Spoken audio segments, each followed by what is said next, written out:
We provide you the platform to turn your dreams into reality. Give wings to your aspirations with KR Mangalam University.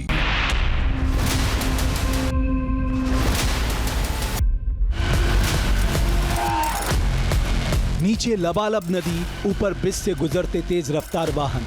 अचानक पुल बीच से टूट जाता है। यही हुआ गुजरात के वडोदरा में। वडोदरा और आणंद को जोड़ने वाला गंभीरा पुल अचानक ढह गया। सुबह का समय था, पुल पर से गाड़ियां गुजर रही थी, तभी अचानक इस पुल का एक बड़ा हिस्सा ढह गया।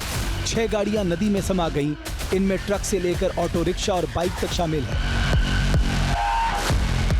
प्रशासन अभी ये ढूंढ रहा है कि पुल गिरा है क्यों। खास करके हम फिर से बताना चाहूंगा कि मेरे पीछे आप देख रहे हो, यहाँ पुलिस प्रशासन भी खड़ा है। खास करके जो लोकल है वो न आ पाए, और पीछे जो एक ट्रक सुबह से जो पुल जहाँ टूटा था वहाँ बीच में है, तो क्रेन से अभी निकालने की पूरी तैयारी चल रही है। तो अभी जितना की हालात है तो अभी कंट्रोल में है। खास करके जितनी डेड बॉडी थे और जो नदी के अंदर जो वाहन गिरे थे वो सब निकाल चुके थे। हादसे के वक्त एक टैंकर भी पुल के उसी हिस्से से निकल रहा था, लेकिन ये बाल बाल बच गया। टैंकर का ड्राइवर उसे कुछ फीट पहले ही रोकने में सफल रहा। ड्रोन तस्वीरों के जरिए देखिए कैसा मंजर है। नदी की धारा में मौजूद ये गाड़ियां इस बात की गवाह है कि यह हादसा कितना भयानक रहा होगा।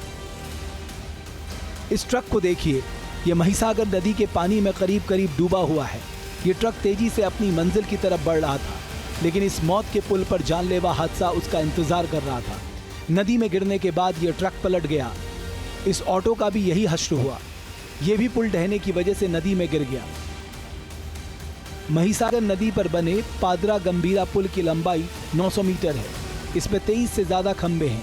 ये करीब 45 साल पुराना है। ये पुल काफी अहम है क्योंकि ये वडोदरा और आणंद जैसे 2 अहम शहरों को जोड़ता है। इस पर काफी ट्रैफिक रहता है, लेकिन हादसे के समय इस पर 6 गाड़ियां मौजूद थी। यहाँ पर जो वाहन गिरे उसकी हमें डिटेल्स मिली है। उसमें 2 ट्रक्स है, एक पिकअप वाहन है, एक इसमें इको व्हीकल था, एक ऑटो रिक्शा था। इतना वाहन अंदर गिरे हैं। 2 व्हीकल ऐसे थे कि ब्रिज पर लिंगरिंग थे, उनको तुरंत ही बाहर निकाला था। कुछ लोग अपने आप वहाँ से बाहर निकल गए थे, तो बाइक वाले 3 सवार थे, वो तुरंत ही बाहर निकल गए। इस दर्दनाक हादसे से कई सवाल उठ खड़े हो रहे हैं।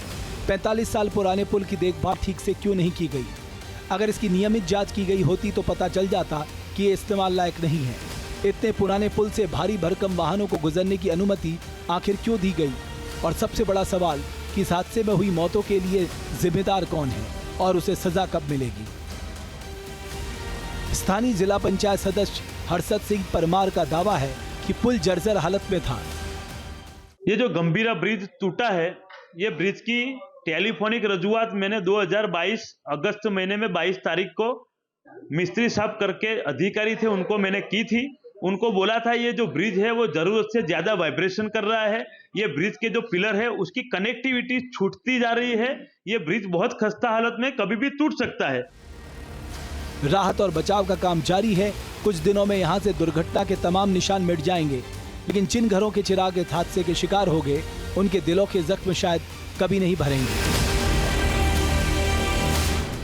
जहाँ भक्ति है हर शब्द में, कथाओं में छुपे हैं दिव्य रहस्य और ज्योतिष देता है जीवन को दिशा। धर्म से जुड़ी हर बातों को जानने के लिए हमारे चैनल स्तुति को सब्सक्राइब करें। चैनल पर जाने के लिए इस लिंक पर क्लिक करें।